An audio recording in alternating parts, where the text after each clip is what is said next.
இன்றைக்கி நம்ம இந்த வீடியோவில் பார்க்க போகிறது என்னென்னா ஒரு மீட்டை வச்சு 3 டிஃப்ரெண்ட் டிஷ்ஷஸ் பார்க்க போகிறோம். அது ஒரு டிஃப்ரெண்ட்டான ரெசிபி தான். ட்ரை பண்ணி பாருங்கள், சூப்பராக இருக்கும். நீங்கள் ரொம்ப விரும்பி சாப்பிடுவீங்க, குழந்தைங்களுக்கும் ரொம்ப பிடிக்கும். ஸோ வாங்க வீடியோக்குள்ளே போகலாம். என்னென்ன டிஷ்ஷுன்னு பார்த்தீங்கன்னா பர்கர், அதுக்கப்புறம் கோலா குழம்பு, அப்புறம் கெபாப். இது 3 தான் பார்க்க போகிறோம். 3மே நான் வான்கோழி வச்சு செஞ்சுருக்கேன். நீங்கள் உங்களோட விருப்பத்துக்கு ஏற்ற மாதிரி எந்த மீட் உங்களுக்கு ரொம்ப பிடிக்குமோ அதை வச்சு செஞ்சு ட்ரை பண்ணி பாருங்கள்.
அவ்வளோதான், நம்ம வீடியோவோட எண்டுக்கு வந்துட்டோம். ஹோப் உங்கள் எல்லாருக்கும் இந்த டிஷ்ஷோட ரெசிபி பிடிச்சிருக்குன்னு நம்புகிறேன்.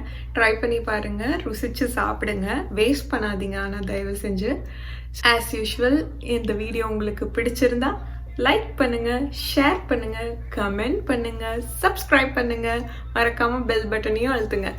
பாய்.